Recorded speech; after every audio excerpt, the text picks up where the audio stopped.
Minama. Namaste. So today இன்னைக்கு second topic. ஆக்சுவலாக இதுவே நான் ரெண்டாக டிவைட் பண்ணி தான் சொல்கிறேன். ஃபர்ஸ்ட் வீடியோ ப்ரைமரி ஃபங்க்ஷன்ஸாக இருக்கும், அடுத்த வர வீடியோ செகண்டரி ஃபங்க்ஷன்ஸாக இருக்கும். Main functions of a banker, ஒரு பேங்க்கோட மெயின் ஃபங்க்ஷன் என்ன, அப்புறம் subsidiary services, secondary functions. Main function விட்டு பாக்கி இருக்கிற பேங்க் கொடுக்குற service, other services provide by the bank, அதான் சப்சிடரி சர்வீசஸ் வரும். ஸோ மெயின் ஃபங்க்ஷன், அது ப்ரைமரி ஃபங்க்ஷன் ஒன்று என்னன்னா அக்செப்டிங் டெபாசிட், அப்புறம் கிவிங் லோன்ஸ் அண்ட் அட்வான்சஸ். டெபாசிட்லேயே டைப்ஸ் ஆஃப் டெபாசிட் அக்கௌண்ட்ஸ்லாம் என்னென்ன இருக்குது, அப்புறம் லோன்ஸ் கொடுக்கலே லோன்ஸ்லேயே வெவ்வேறு விதம் இருக்குது பிஸ்னஸ் பொறுத்த வரைக்கும். அதில் ஒரு சில types, different common forms of லெண்டிங்லேயே டிஃப்ரெண்ட் ஃபார்ம்ஸ் இருக்குது. அது என்னன்ட்டு இந்த வீடியோவில் இந்த நாலு அது இதோட ஆக்சுவல் எக்ஸ்பிளனேஷன் தான் பார்க்க போகிறோம். Not a definition or blah contents, அதெல்லாம் கிடையாது. இந்த டேர்ம் என்னென்ன அர்த்தம், இது என்ன ஆக்சுவலாக எப்படி செயல்படுது அப்படின்னு பார்க்குறது தான் நம்ம இன்னைக்கோட வேலை. ஃபஸ்ட்டு ஒரு ப்ரைமரி ஃபங்க்ஷன்ஸ் பற்றி பார்ப்போம். ஓகே, இப்போ இதெல்லாம் நம்மள மாதிரி நிறைய மக்கள் இருக்காங்களா, நம்ம என்ன பண்ணுவோம், ஒரு பேங்க்கில் டெபாசிட் பண்ணுவோமா, கரெக்டாக. இதை பூல்டு டெபாசிட்னு, அப்படின்னா பேங்க் நான் மட்டுமா டெபாசிட் பண்ணுறேன், இல்லை, நிறைய பேர் நிறைய டிஃப்ரெண்ட் அமௌண்ட்ஸ் பேங்க்கில் டெபாசிட் பண்ணுறாங்க. அந்த மொத்த அமௌண்ட்டை சேர்த்து தான் அவங்க என்ன பண்ணுறாங்க, லெண்டிங் பண்ணுறாங்க. அப்போ it's a pooled amount, collecting all the deposit from the depositors. அதை மொத்தமாக தான் யூஸ் பண்ணுறாங்க, ஆனால் அதை பூல்டு டெபாசிட் அப்படின்னு சொல்கிறோம். ஓகே, என்ன பண்ணுவோம், லோன் கொடுப்போம். யாருக்கு, பாரோவருக்கு கொடுப்பாங்க பேங்க்.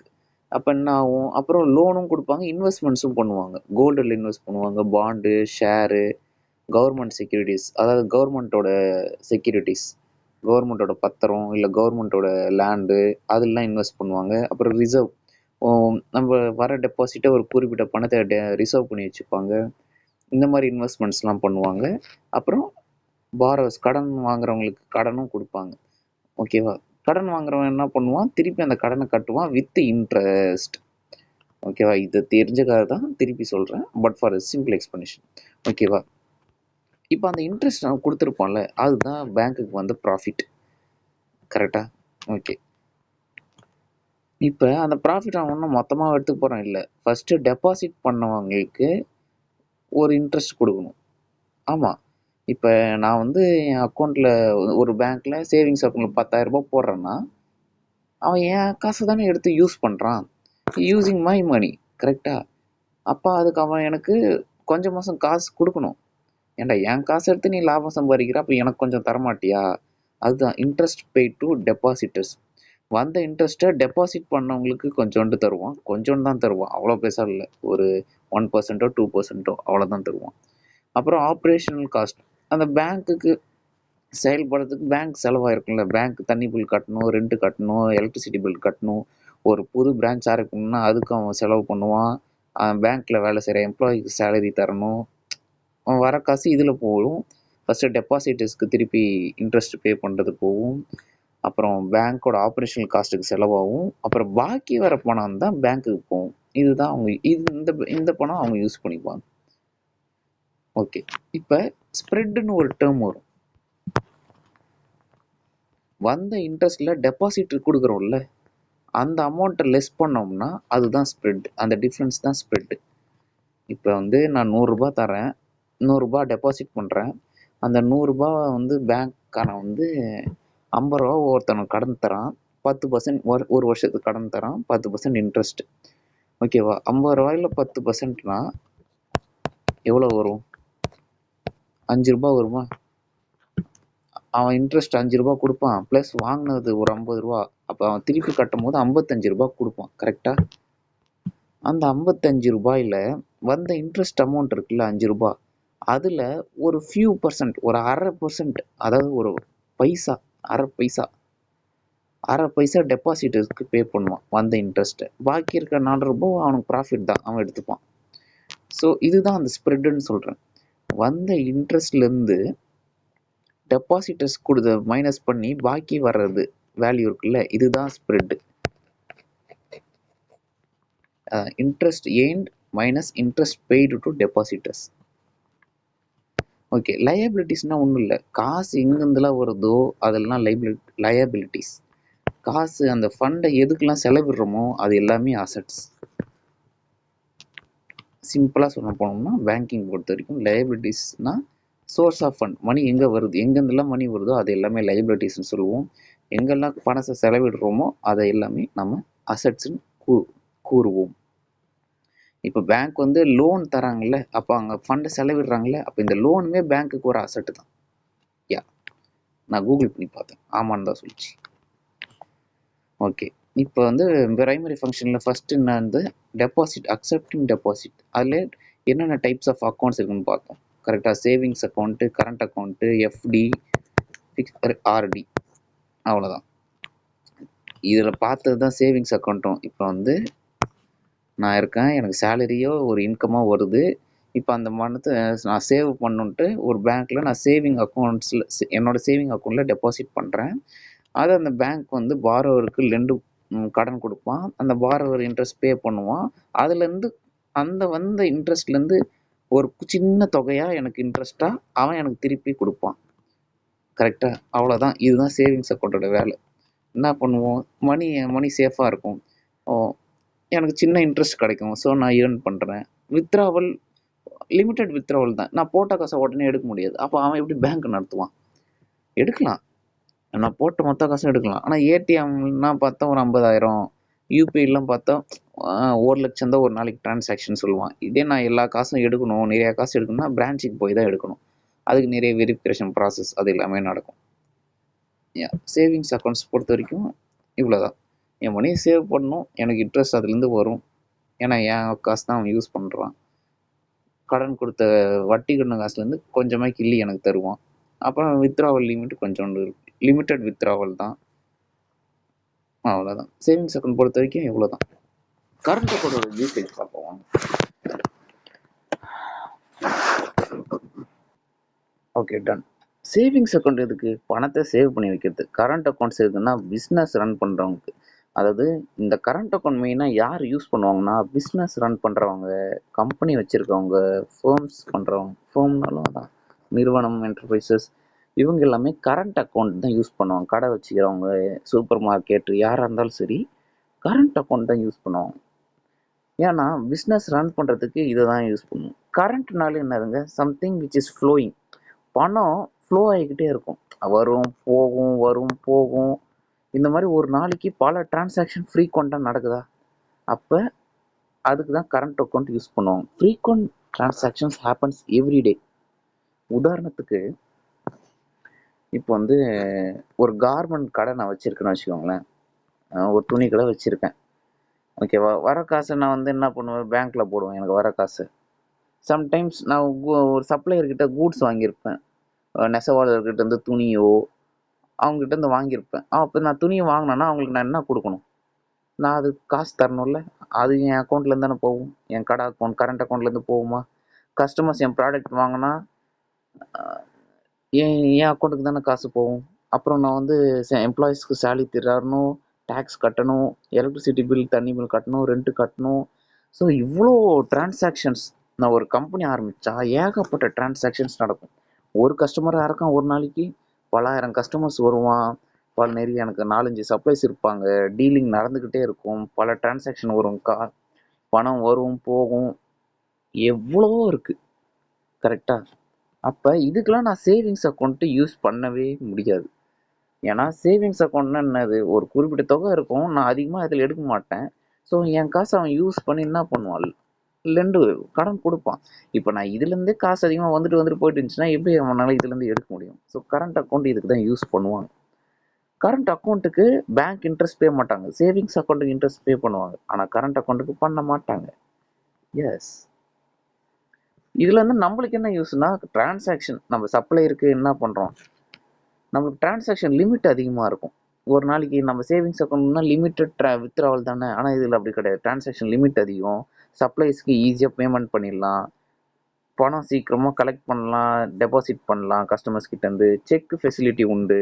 ஏன்னா இப்போ ஒரு சப்ளையருக்குன்னு எனக்கு என்ன ஒரு சப்ளையராக இருப்பான், 4-5 சப்ளையர் இருப்பான், அவனுங்கன்னா நான் 10 ரூபா 20 ரூபா தரப்போறேன்னா 10,000 20,000 தரப்போறேன். பல்க் டீலிங் தான்.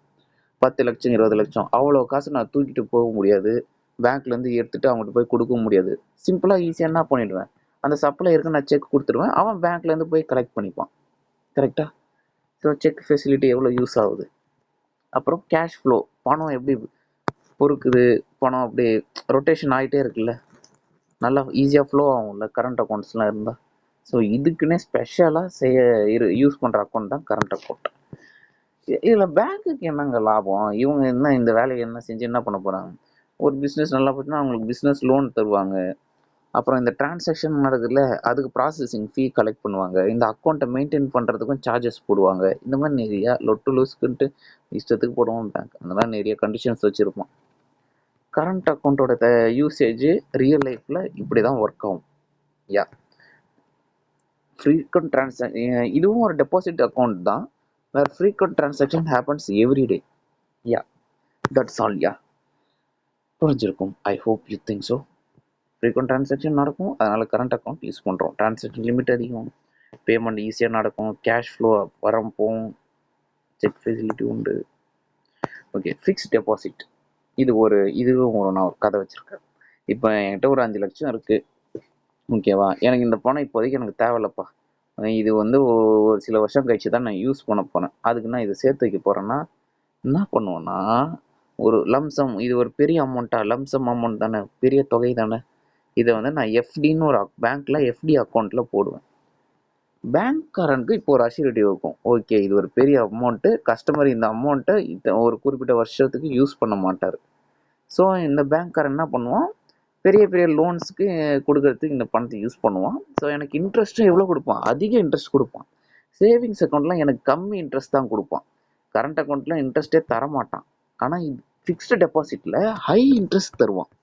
ஏன்னா நான் டெபாசிட் பண்ண அமௌண்ட்டும் லம்சம்மு, அதுக்கப்புறம் இல்லாமல் ஒரு ஃபிக்ஸ்டு பீரியட், ஒரு குறிப்பிட்ட பீரியட், ஒரு 5 வருஷத்துக்கு நான் அந்த பணத்தையும் யூஸ் பண்ண மாட்டேன்.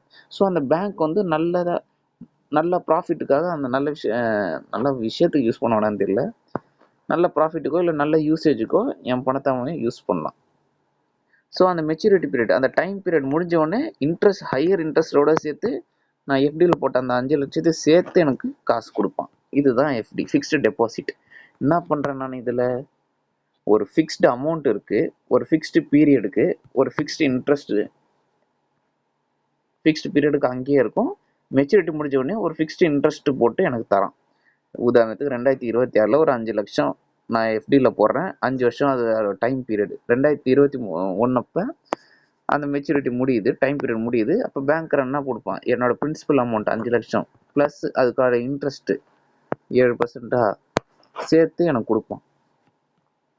இதுதான் ஃபிக்ஸ்ட் டெபாசிட்டோட வேலை. இவ்வளோதான். பிரின்சிபல்னா ஒன்றும் இல்லை, நான் டெபாசிட் பண்ண அமௌண்ட் பிரின்சிபலு. மெச்சூரிட்டினா அந்த டைம் பீரியட் தான் மெச்சூரிட்டி. இப்போ என்னன்னா, இந்த டைம் பீரியட் அந்த 5 வருஷங்கள்ல, அந்த 5 வருஷத்துல நான் அந்த பணத்தை வித்ட்ரா பண்ணவே முடியாது. மெச்சூரிட்டி பீரியட் முடிஞ்சதுக்கு அப்புறம் தான் என்னால் அந்த பணத்தை வித்ட்ரா பண்ண முடியும். சேவிங்ஸ் அக்கௌண்ட்னா நான் எப்போ வேணால் வித்ட்ரா பண்ணிக்கலாம்.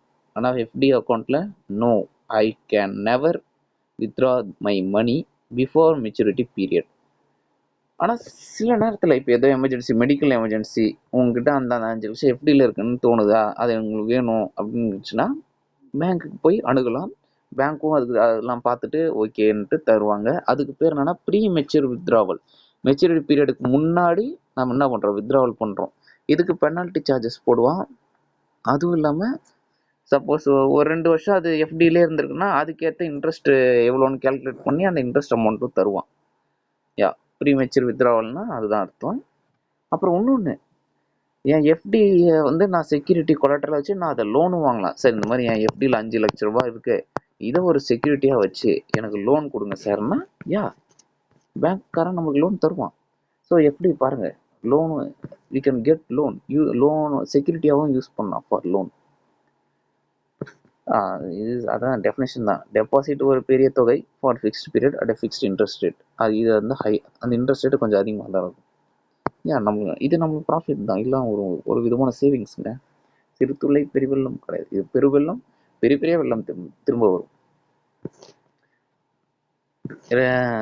ரெக்கரிங் டெபாசிட் தான் சிறு தொகை பெரு வெள்ளமா அந்த மாதிரி கான்செப்ட். இதுவும் எஃப்டி மாதிரி தாங்க. எஃப்டியில் என்னன்னா, இப்போ என்கிட்ட 5 லட்சம் இருந்துச்சு, ஒரு பெரிய அமௌண்ட் ஒரே டைமில் இருந்துச்சு, நான் ஒரே டைமில் அதை டெபாசிட் பண்ணிட்டேன். அந்த 5 லட்சம் இல்லாதவன் 10 லட்சம் இல்லாதவன் என்ன பண்ணுவான்? What to do? இவன் என்ன பண்ணுவான்? மந்த்லி டெபாசிட் பண்ணுவான், மாதம் மாதம் டெபாசிட் பண்ணுவான் அந்த காசை. எப்படி இப்போ ஆர்டி எதுக்குன்னா எஃப்டி மாதிரி தான். இப்போ பெரிய அமௌண்ட் ஒரே டைமில் எஃப்டியில் இவ்வளோ அமௌண்ட் சில அவ்வளோ காஸ்ட்லி அவ்வளோ பணம்லாம் சில நிறைய பேர்கிட்ட இருக்காது. அப்போ அவங்க என்ன பண்ணுவாங்க? ரெக்கரிங் டெபாசிட் தான் யூஸ் பண்ணுவாங்க. அதே தான், ஒரு குறிப்பிட்ட அமௌண்ட்டு ஃபிக்ஸ்ட் அமௌண்ட் வந்து மாதம் மாதம் ஃபிக்ஸ்டு பீரியடுக்கு நான் டெபாசிட் பண்ணிகிட்டே இருப்பேன். அந்த மெச்சூரிட்டி முடிஞ்ச உடனே அவன் இன்ட்ரெஸ்ட்டோடு சேர்த்து நான் டெபாசிட் பண்ண அமௌண்ட்டோடைய சேர்த்து திருப்பி எனக்கு தருவோம். அதில் என்னென்னா, எஃப்டியில் ஒரே டைமில் நம்ம டெபாசிட் பண்ணுறோம், இல்லை மாதம் மாதம் பண்ணுறோம். உதாரணத்துக்கு எனக்கு சம்பளம் வந்து ஒரு 20,000 வருது, நான் 2,000 சேவ் பண்ணுறேன், 2,000 ஆர்டிக்கு ஒதுக்குறேன். என்ன பண்ணுறேன்? மாதம் மாதம் 2 வருஷத்துக்கு நான் மாதம் மாதம் 2,000 கட்டணும்னு வச்சுக்கோங்களேன். இதுதாங்க ரெக்கரிங் டெபாசிட். 2 வருஷம் முடிஞ்சதுக்கப்புறம் இன்ட்ரெஸ்ட்டோடு சேர்த்து நான் 2,000 மாதம் மாதம் கட்டினேன், ப்ளஸ் அதுக்கான இன்ட்ரெஸ்ட்டோடு சேர்த்து எனக்கு காசு கொடுப்போம். இந்த ஆப்ஷன்லாம் பேங்க் இருக்குது. இப்போ நான் மாதம் மாதம் போய் பேங்க்கில் கட்டுறது கஷ்டமாக இருக்கும். அதனால பேங்க் ஆட்டோமேட்டிக்காக என் சேவிங்ஸ் அக்கௌண்ட்லேருந்து ஆர்டிக்கு பணத்தை டிடெக்ட் பண்ணுற ஆப்ஷன்லாம் இருக்குது. அப்புறம் நான் சப்போஸ் கட்டுறதுக்கு மிஸ் பண்ணிட்டேன்னா பெனால்ட்டி உண்டு.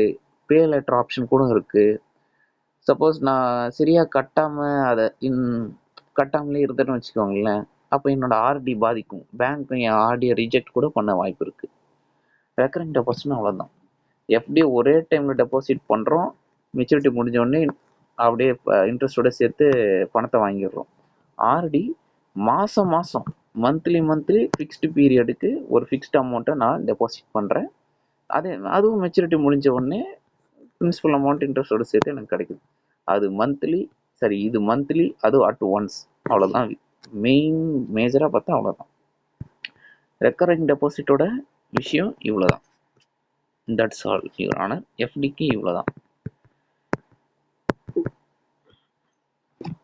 அடுத்து கிராண்டிங் லோன்ஸ்.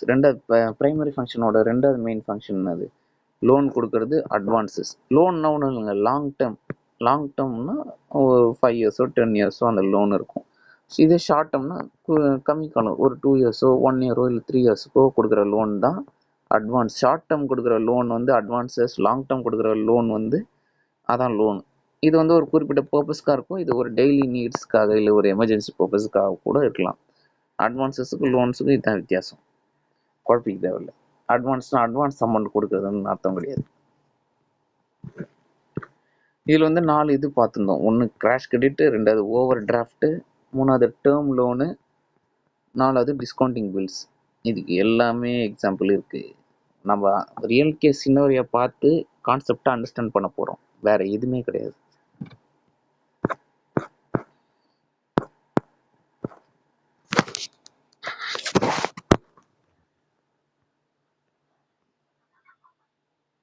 ஓகேங்க. கேஷ் கிரெடிட்னா இதாங்க அதுக்கோட டெஃபினிஷன். அதை சொல்கிறதுக்கு முன்னாடி நான் இந்த எக்ஸாம்பிள் சொல்லிடுறேன், அதுக்கப்புறம் நம்ம டெஃபினேஷனுக்கு போகலாம். இப்போ வந்து நான் ஒரு கடை வச்சுருக்கேங்க, மேக்ஸ். எனக்கு ட்ரெஸ்ஸு கடை பேர் மேக்ஸ். ஃபெஸ்டிவல் சீசன் வரப்போகுது, ஓகேவா? அப்போ சேல்ஸ் கொஞ்சம் வர வாய்ப்பு இருக்குது. நான் புதுசாக பிராண்டு இல்லை ட்ரெஸ்ஸு தயாரித்து விற்கணும். ஆனால் எனக்கு மெட்டீரியல்ஸ் அதுக்கு இல்லை. அதுக்கு எனக்கு என்ன வேணும்? பணம் வேணும். ஸோ என் பிஸ்னஸை ரன் பண்ணுறதுக்கு எனக்கு என்ன வேணும்? பணம் வேணும். அப்போ நான் பேங்க்கிட்ட போவேன், சார் காசு கொடுங்க சார், அப்போ தான் சார் சேல்ஸு ஏதோ பிஸ்னஸ் பண்ண முடியும் அப்படின்ட்டு. பேங்க்கும் என்ன பண்ணுறான்? ஓகே, ஒரு லிமிட் செட் பண்ணுறான். நீ வந்து ஒரு 50,000 வரைக்கும் நீ பாரோ பண்ணிக்கலான்ட்டு எனக்கு ஒரு அப்ரூவல், ஒரு சாங்ஷன் பண்ணுறான். உன்னோட பாரோவிங் லிமிட்டு 50,000, இதுக்குள்ளே நீ எவ்வளோ வேணாலும் எடுத்துக்கோ, திருப்பி கட்டிக்கோ அப்படின்ட்டு என்னை ஒரு அப்ரூவல் தரான். இந்த அப்ரூவல் கொடுத்தவொடனே நான் பேங்க்லேருந்து 50K என் லிமிட்டு, ஸோ 50,000, நான் அதுலேருந்து ஒரு 10,000 எடுத்து ரா மெட்டீரியல்ஸ் கூட்ஸ் வாங்கிடுறேன். உள்ளன்னோ துணியோ அதை வாங்கிடுறேன். அதை வச்சு நான் ட்ரெஸ்ஸு செஞ்சு சேல்ஸ் பண்ணிடுறேன். சேல்ஸ் பண்ணோடனே என்ன பண்ணுவான்? கஸ்டமர் எனக்கு காசு தருவானா? அந்த காசை நான் என்ன பண்ணுவேன்? வாங்கின 10,000 ரூபாய்க்கு தான் நான் இன்ட்ரெஸ்ட் கொடுப்பேன். என்னோட லிமிட் 50,000னா 50,000த்துக்கு நான் இன்ட்ரெஸ்ட் கட்ட மாட்டேன். இதுதான் கேஷ் கிரெடிட். கிரெடிட்னா என்ன சொன்ன, லோன். ஓகேவா? Cash is available for my loan, for my credit. So பேங்க்னா என்ன பண்ணுறாங்க, எனக்கு லோன் தரதுக்கு, எனக்கு லோனுக்கு காசை அவைலபிளாக மேக் பண்ணுறாங்க. எனக்கு கிரெடிட் வேணும், லோன் வேணும், அதுக்கு கேஷ் எனக்கு அவைலபிளாக இருக்கிறதுக்கு ஹெல்ப் பண்ணுறாங்க பேங்க். இதோ இந்த அப்ரூவல் லிமிட் கொடுக்குறாங்களா, நீ ஒரு 50,000 வரைக்கும் உனக்கு லிமிட்டு, இது வரைக்கும் நீ எவ்வளோ வேணால் பாரோ பண்ணிக்கோ, ரீபே பண்ணிக்கோன்றாங்க. லோன்னா என்ன அர்த்தம்னா, ஒரே டைமில் நம்மளுக்கு எவ்வளோ, இப்போ எனக்கு 10 லட்ச ரூபா கடன்னா 10 லட்சம் ஒரே டைமில் தர்றது லோன். கேஷ் கிரெடிட்னா எனக்கு எப்போ காசு தேவையோ அப்போ மட்டும்தான் நான் பாரோ பண்ணிப்பேன். இப்போ பாருங்களேன், எனக்கு 10,000 ரூபாய் தேவை, எனக்கு 50,000 ரூபாய் லோன் லிமிட் தான், ஆனால் எனக்கு எவ்வளோங்க தேவை, 10,000 தான் தேவை. ஸோ நான் அவ்வளோதான் பாரோ பண்ணுறேன். It is a short term credit, இல்லைனா short term loan given by the bank to the business when it is required. Business, ஓகேவா?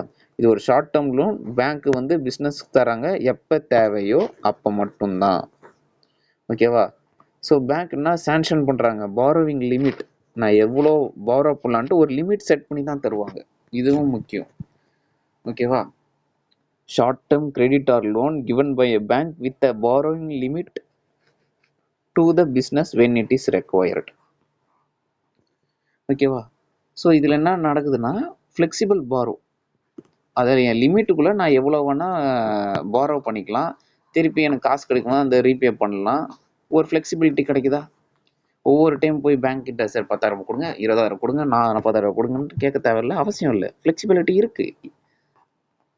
அப்புறம் இன்ட்ரெஸ்ட் நான் எதுக்கு பே பண்ணுறேன், என் பாரோவிங் லிமிட் 50,000னா நான் 50,000 இன்ட்ரெஸ்ட் பே பண்ணுறேன்? இல்லை, நான் 10,000 ரூபாய் தான் அதுலேருந்து யூஸ் பண்ணியிருக்கேன். ஸோ அதுக்கு மட்டும்தான் இன்ட்ரெஸ்ட் நான் பே பண்ண முடியும். ஸோ ஓகே, கேஷ் கிரெடிட் மெயினாக எதுக்குன்னா ஒர்க்கிங் கேபிட்டல். ஃபஸ்ட்டு கேபிட்டல்னா என்ன இப்போ வந்துட்டு அப்படின்னு பார்ப்போம். மணி இல்லைன்னா ஒரு ஃபினான்ஷியல் ரிசோர்ஸ் எதுக்கு யூஸ் பண்ணுறோம், ஒரு பிஸ்னஸ் ஸ்டார்ட் ஆப்ரேட் பண்ணுறதுக்கு இல்லை க்ரோ பண்ணுறதுக்கு யூஸ் பண்ணுற மணி தான் கேபிட்டல். ஒரு பிஸ்னஸை ரன் பண்ணுறதுக்கு யூஸ் பண்ணுற மணி தான் கேபிட்டல் சொல்கிறோம். Money which runs to help our business, that is called as capital. Capital ஒரு 4 டைப்ஸ், சும்மா அதை பற்றி படிக்கும்போது எனக்கு கிடைச்சது. ஒர்க்கிங் கேபிட்டல்னா பிஸ்னஸ் இல்லை டெய்லி ஆப்ரேஷனுக்கு யூஸ் பண்ணக்கூடிய கேஷ் தான் ஒர்க்கிங் கேபிட்டல். டெப்ட் கேபிட்டல்னா நான் பிஸ்னஸ் ரன் பண்ணுறதுக்கு வாங்கின கடன் இருக்குது தெரியுமா, பாரோ பண்ண மணி, ஓகேவா, அதுதான் டெப்ட் கேபிட்டல். ஈக்விட்டி கேபிட்டல்னா என் பிஸ்னஸில் இன்வெஸ்ட் பண்ண இன்வெஸ்டர்ஸ் இருப்பாங்கள்ல, அவங்க இன்வெஸ்ட் பண்ண மணி தான் equity capital. Money given by investors or owners. Physical கேபிட்டல்னா ஒன்றும் இல்லைங்க, என் பிஸ்னஸோட building, tools, machinery, product use பண்ணக்கூடிய என்னோட அசட், என் சொத்துக்கள் எல்லாமே தான் ஃபிசிக்கல் கேபிட்டல். இதெல்லாம் டேஞ்சிபிள் ஐட்டம்ஸ். டேஞ்சிபிள்னா பார்க்க முடியும், சீ பண்ணுறது, யூஸ் பண்ணுற ஐட்டம்ஸ் எல்லாமே டேஞ்சிபிள் ஐட்டம்ஸ்னு நம்ம சொல்லுவோம். கேஷ் கிரெடிட்னா ஒன்றும் இல்லை, short term loan facility provided by the bank with approving a borrowing sanction limit. Within இந்த பாரோயிங் லிமிட்குள்ளே தான் நான் எவ்வளோ வேணால் பாரோ பண்ணலாம், ரீபே பண்ணலாம் to the business when it is required. Over டிராஃப்டும் இதுவும் சிமிலராக தான் இருக்கும், ஆனால் என்ன வித்தியாசம்ன்ற நான் கடைசியில் சொல்கிறேன். இது ஃபஸ்ட்டு எக்ஸாம்பிள் போயிடுவோம், அப்புறம் அது போகும். இப்போ வந்து நான் ஒரு கம்பெனி வச்சுருக்கேன், ஓகேவா. இப்போ நான் சப்ளையருக்கு வந்து ஒரு 5 லட்சம் கூட்ஸ் வாங்கியிருக்கேன்ல ஒரு சப்ளையர்கிட்டேருந்து, அவனுக்கு நான் ஒரு 5 லட்சம் தரணும். ஆனால் என் அக்கௌண்ட் பேலன்ஸே 2 லட்சம் தான் இருக்குது, ஓகேவா. ஏன்னா கஸ்டமர் வந்து எனக்கு கொஞ்சம் நான் ஒரு ரீபேமெண்ட் டைம் கேட்டுக்கான், சரி ஒரு 30 நாள் கழிச்சு கட்டுறேன்ட்டு. சரி அதுக்கு வரைக்கும் நான் இவனுக்கு காசு கட்டணும்ல, இவன் வெயிட் பண்ணுவானா, சப்ளையர் வெயிட் பண்ணுவானா, வெயிட் பண்ண மாட்டான், ஆமாவா? ஆமாம். அப்போ ஓவர் டிராஃப்ட் லிமிட்டும் ஒன்று இருக்குது. என் அக்கௌண்ட் பேலன்ஸ் இருக்குல்ல, என் அக்கௌண்ட்டில் எவ்வளோ பணம் இருக்கோ அந்த பணத்தோட அதிகமாக எனக்கு லோன் கடன் தருவாங்க, லோன் எடுக்க பேங்க் வந்து அலோவ் பண்ணுவாங்க. என் அக்கௌண்ட் பேலன்ஸை விட ஓவர் டிராஃப்ட், ஓகேவா, ஓவர் டிராஃப்ட் ஆகுதா, என் அக்கௌண்ட்டில் எவ்வளோ இருக்கோ அதோட அதிகமாக நான் வந்து எவ்வளோ பண்ணலாம், பாரோ பண்ணலாம். அது பேங்க் எனக்கு அந்த ஃபெசிலிட்டி தராங்கல்ல, அதுதான் ஓவர் டிராஃப்ட்னுவோம். என் ஓவர் டிராஃப்ட் லிமிட் எவ்வளோன்னா 10,00,000. ஓகேவா? 10,00,000 எனக்கு தேவை 3,00,000 தான். ஸோ நான் வந்து ஒரு 3,00,000 பேங்க் கிட்டேருந்து பாரோ பண்ணிக்கிறேன். பாரோ பண்ணிட்டு சப்ளையர் கிட்ட பே பண்ணிடுறேன். கஸ்டமர் திருப்பி எனக்கு சேல்ஸ் நடக்குது, இல்லை கஸ்டமர் என் ப்ராடக்ட்டை வாங்கும்போது எனக்கு காசு வரும். அப்படி காசு வரும்போது நான் அந்த வாங்கின ஓவர் டிராஃப்ட் லிமிட்லேருந்து வாங்கின காசு 3,00,000 வாங்கினேன்ல, அது திருப்பி கட்டிடுவேன். ஓகேவா? So it is a facility. இது வந்து ஒரு நம்மளுக்கு ஒரு பெனிஃபிட் மாதிரி. பேங்க் அலோஸ் கஸ்டமர் என்ன பண்ண வித்ரா மோர் மணி. ஓகேவா? Available than available in my bank account. N bank அக்கௌண்ட்ல எவ்வளோ இருக்கோ அதோட அதிக தொகை 3,00,000 தானே. நான் வந்து என்ன பண்ணலாம், வித்ட்ராவல் பண்ணலாம். அதுக்கு பேங்க் எனக்கு அந்த பெனிஃபிட் தருதுல, அந்த ஃபெசிலிட்டி தருதுல, அதுதான் ஓவர் டிராஃப்ட். அவ்வளோதான். இதில் மெயினாக இந்த கீவேர்டு தான், withdraw more money than available in my bank account. அதுக்கும் ப்ரீ அப்ரூவ்டு லிமிட், இதுக்கும் லிமிட் இருக்குங்க. கேஷ் கிரெடிட்டுக்கு எப்படி ஒரு லிமிட் இருந்துச்சு, பாரோவிங் லிமிட்டு, இதுக்கும் ஒரு ஓவர் டிராஃப்ட் லிமிட்டுன்னு ஒன்று இருக்குது. இந்த லிமிட்டுக்குள்ளே தான் நான் இவ்வளோ வேணால் யூஸ் பண்ணிக்கலாம். ஓகே, இது வந்து ஃபீச்சர்ஸ்னால் என் அக்கௌண்ட் பேலன்ஸ் எவ்வளோ இருக்கோ அதோட அதிகமாக நான் ஸ்பெண்ட் பண்ணலாம். இது வந்து ஒரு இண்டிவிஜுவல் தனிப்பட்ட நபர் அண்டு ஒரு கம்பெனி அவங்களும் யூஸ் பண்ணலாம். இதில் என்ன பார்த்தோம், மெயின்லி ஃபார் ஒர்க்கிங் கேபிட்டல், அதாவது எவ்ரிடே பிஸ்னஸுக்கு மட்டும்தான் இது மெயினாக யூஸ் பண்ணுவாங்களே. பிஸ்னஸ் பீப்புள் தான் மெயினாக யூஸ் பண்ணுவாங்க ஃபார் எவ்ரிடே ஆப்ரேஷன். இது வந்து என் அக்கௌண்ட்டோட லிங்காக இருக்குல்ல. ஆமாம்ல, என் அக்கௌண்ட்டில் எவ்வளோ இருக்குன்னு செக் பண்ணி தானே அதோட அதிகமாக நான் என்னால் எடுக்க முடியுது. So it is linked with my existing account. இது with existing. Temporary shortage of fund. ஆமாம், எனக்கு வந்து ஃபண்டு வந்து ஷார்ட்டேஜாக இருக்குது ஒரு டெம்பரரி பீரியடுக்கு. அதனால தான் இது அதுக்கெலாம் யூஸ் பண்ணுவாங்க. இதுக்கும் இன்ட்ரெஸ்ட் பே பண்ணுங்க, சும்மாலாம் பேங்க் தர மாட்டான். Okay, primary functions. ஓகே, இன்னும் 2 இருக்குது. லாஸ்ட்டு ஒன்று term loan, discounting of bill.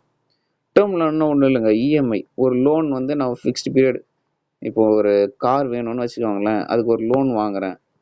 அந்த காருக்கு நான் மாதம் மாதம் இஎம்ஐ கட்டுறேன்ல, ஒரு 2 வருஷத்துக்கு நான் இஎம்ஐ கட்டணும், இல்லை 5 வருஷத்துக்கு இஎம்ஐ கட்டணும். அதுதான் term loan. Loan given for ஒரு ஃபிக்ஸ்டு பீரியடுக்கு லோன் கொடுத்துருப்பாங்க. அதை ரீபே எப்படி பண்ணுவேன், ரெகுலர் இன்ஸ்டால்மெண்ட்டில் ரீபே பண்ணுறது. மாதம் மாதம் இஎம்ஐ ரெகுலர் இன்ஸ்டால்மெண்ட்டில் I am repaying. EMI full form equated monthly installment. அவ்வளோதான் term loan. Discounting of bills, இதுக்கு இந்த எக்ஸாம்பிளே போதுங்க. இப்போ வந்து ஒரு ராம் பில்டர் கம்பெனி இருக்கிறாங்க. இப்போ வந்து அவங்களுக்கு ஒரு கான்ட்ராக்ட் கிடைச்சதுக்கு ஒரு பில்டிங் கட்டணும். அதுக்கு ஸ்டீல் வேணும். ஐஎம்டி ஸ்டீல் கம்பெனிலேருந்து ஸ்டீல் வாங்குறாங்க. எவ்வளோ, ஓகேவா? அந்த ஸ்டீலோட வேல்யூ 10 லட்சம். ஓகேவா? அந்த 10 லட்சம் வேல்யூ உள்ள ஸ்டீல் வந்து இந்த பில்டர்ஸுக்கு கொடுத்துட்றாங்க. யார்? IMD steel company. ஓகேவா? நான் இவனுக்கு காசு தரணும்ல, ஏன்னா அவன் ஸ்டீல் எனக்கு கூட்ஸ் கொடுத்துட்டான், நான் அதுக்கு 10 லட்சம் காசு தரணும். ஆனால் பில்டர் வந்து இப்போதைக்கு என்கிட்ட காசு இல்லை, நான் ஒரு 60 நாளோ இல்லை 90 நாளோ ஒரு டைம் பீரியட் கழிச்சு நான் கண்டிப்பாக காசு கொடுத்துட்றேன் அப்படின்னு சொல்கிறான். ஆனால் இப்போ முடியாது. இவன் இப்போ முடியாதுன்னு சொல்லிட்டான்னா, நான் உனக்கு ஸ்டீல் கொடுத்துருக்கேன், உனக்கு நீ என்ன கேட்டே கொடுத்துட்டேன், ஆனால் நீ எனக்கு காசு தரல. அப்போ நான் எனக்கு வேலை செஞ்சவங்களுக்கு நான் எப்படி காசு தருவேன், ரெண்ட் எப்படி கட்டுவேன், தண்ணி பில்லு எலக்ட்ரிசிட்டி பில்லாம் நான் எப்படியோ கட்டுவேன் அப்படின்னு இவனுக்கு ப்ராப்ளம் வந்துடும்ல. அப்போ என்ன பண்ணுவானுங்க, பில் ஆஃப் எக்ஸ்சேஞ்ச் ஒரு ஆர்டர் மாதிரி எழுதுவாங்க. ஓகேவா? இது ரிட்டன் அன்கண்டிஷனல் ஆர்டர், அதான் பில் ஆஃப் எக்ஸ்சேஞ்ச். இது வந்து அடுத்த வர டாபிக்ஸில் இதை பற்றி கொஞ்சம் டீட்டெயிலாக பார்ப்போம். ஓகேவா? இது வந்து கிரெடிட்டர் யாருக்கு, அதாவது செல்லர் இருக்கான்ல, அவர் தான் இந்த ஆர்டரை எழுதுவார், இஷ்யூ பண்ணுவார். ஓகேவா? அதை மாதிரி இந்த கடன்காரர், இந்த டெப்டர் வந்து யார்? ராம் பில்டர்ஸ் இருக்கான்ல, அவன் வந்து எனக்கு வந்து அமௌண்ட்டு பே பண்ணணும் ஆன் டிமாண்ட், இல்லை இந்த டேட்டுக்குள்ளே இல்லை இந்த டைமுக்குள்ளே எனக்கு இந்த அமௌண்ட்டை பே பண்ணுவான்ட்டு இவர் வந்து அஷ்யூரிட்டி கொடுத்து 2 பேர் கையெழுத்து போட்டிருப்பாங்க. இதுதான் பில் ஆஃப் எக்ஸ்சேஞ்ச். ஓகேவா? வாங்கின பில்லும் இருக்கும், பில் ஆஃப் எக்ஸ்சேஞ்சுன்னு ஒரு ஆர்டரும் இருக்கும். இதில் 3 பேர் முக்கியமாக இருப்பாங்க, ட்ராயர், ட்ராயி, பேயி. பேயின்னா யாருக்கு அவன் காசு கொடுக்கணும்? ஐஎம்டி ஸ்டீல் கம்பெனி கொடுக்கணும். ட்ராயி யார்? வந்து கடன்தாரர், ராம் பில்டர்ஸ் தான் கொடுக்கணும். வாங்குறவன் ஐஎம்டி. செல்லர், கிரெடிட்டர் தான் யார் ஆர்டரை எழுதுகிறாங்களோ, இஷ்யூ பண்ணுறாங்களோ அவங்க ட்ராயர். ஓகேவா? இப்போ நான் என்ன பண்ணுவேன்னா, இந்த பில் ஆஃப் எக்ஸ்சேஞ்ச் ஒண்ணு கிடைக்குமா? சரி இந்த மாரி இந்த கம்பெனி எனக்கு வந்து என்கிட்ட இருந்து கூட்ஸ் வாங்கியிருக்காங்க, திருப்பி தரேன்ட்டு இந்த மாரி சைன் போட்டிருக்காங்கன்ட்டு ஒரு பில் ஆஃப் எக்ஸ்சேஞ்ச நான் என்ன பண்ணுவேன், பேங்க்குக்கு போய் இத எடுத்துக்கிட்டு நான் பேங்க்குக்கு போவேன். அவர் இந்த பில் ஆஃப் எக்ஸ்சேஞ்ச பார்த்துட்டு, சரி எனக்கு இப்போ அந்த அந்த ஸ்டீலோட இது 10,00,000 எனக்கு ஒரு 10,00,000 இப்போ வேணும் அப்படின்றத என் ரெண்ட்லாம் கட்ட முடியும்னு சொல்றேன். பேங்க் அதை வெரிஃபை பண்ணிட்டு எனக்கு அந்த 10,00,000 தரமாட்டான். காசு தருவான். ஆனா அதே 10,00,000 தரமாட்டான். என்ன பண்ணுவான்? அந்த 10,00,000லேருந்து ஒரு குறிப்பிட்ட அமௌண்ட்டை என்ன பண்ணுவான்? டிடக்ட் பண்ணுவான். லெஸ் பண்ணுவான். கழிச்சுட்டு தான் தருவான். உதாரணத்துக்கு ஒரு 20,000 வச்சுக்கோங்களேன். ஒரு 20,000 கழிச்சுட்டு தான் தருவான். அப்போ பேங்க் எனக்கு எவ்வளோ தருவான்? 9,80,000 தரான்னு வச்சுக்கோங்களேன். டிஸ்கவுண்ட் போக. ஓகேவா? ஒரு குறிப்பிட்ட அமௌண்ட்டை என்கிட்ட இருந்து கழிச்சுட்டு தான் அதில் அந்த பில்லேருந்து கழிச்சுட்டு தான் எனக்கு தரான். 9,80,000. நான் அதை வச்சு என் ரெண்ட்டை கட்டிட்டேன். அதுக்கப்புறம் அந்த டைம் பீரியட் முடியுதா ஒரு 60 நாள் 90 நாள் 60 நாள் முடிஞ்சதுக்கப்புறம் ராம் பில்டர்ஸ் வந்து எனக்கு பே பண்ணுறான். அந்த பே பண்ண காசு யாருக்கு பே பண்ணுறான்? ஐஎம்டிக்கு தான் பே பண்ணுவான். ஐஎம்டி என்ன பண்ணுவான்? அந்த காசை வந்து பேங்க் கிட்டேருந்து வாங்கினால 9,80,000 ஆனால் 10 lakhs தான் கொடுப்பான். அப்போ அந்த 20,000 பேங்க்குக்கு தான் ப்ராஃபிட். இதாங்க கதை. பில்ஸில் அவன் என்ன பண்ணுறான்? டிஸ்கவுண்டிங் போடுறான். இந்த பாருங்க, bank pays a business for unpaid bills. Unpaid bill தானே இது. ஏன்னா இந்த அவன் பில் பே பண்ணல. ஓகேவா? பையர் வந்து எனக்கு பில் பே பண்ணல. ஸோ அன்பெய்டு பில்ஸ்க்கு பேங்க் என்ன பண்ணுவாங்க? பே பண்ணுவாங்க. பில் அது அன்பெய்டு பில்ஸ் தான் பில் ஆஃப் எக்ஸ்சேஞ்ச்னு சொல்கிறேன். Before its due date after detecting a small amount. ஒரு ஸ்மால் அமௌண்ட் அதான் டிஸ்கவுண்ட். அதை கழிச்சுட்டு டிடெக்ட் பண்ணிட்டு தான் பேங்க் வந்து அந்த பிஸ்னஸ்க்கு அந்த ஐஎம்டிக்கு பே பண்ணுது. இதுக்கு ஒரு அன்பெய்டு பில்ஸ். இதுதான் டிஸ்கவுண்டிங் ஆஃப் பில். அன்பெய்டு பில்ஸுக்கு பேங்க் வந்து பே பண்ணுது, but detecting a small amount. ஓகேங்க. மெயின் ஃபங்க்ஷன்ஸில் தெரிஞ்சிக்க வேண்டிய சில விஷயங்கள் தான் நான் உங்களுக்கு இதில் எக்ஸ்பிளைன் பண்ணியிருக்கேன். ஜென்ரல் யூட்டிலிட்டி சர்வீஸ் ஆல்ரெடி நான் சொல்லியிருக்கேன். ஏஜென்சி சர்வீஸ் இது பெருசாக இருக்காது. நெக்ஸ்ட் வீடியோவில் ஒரு 10 minutesல முடிஞ்சிடும். I hope you understand the Indian of the constitution of the banking of the finance. நன்றி.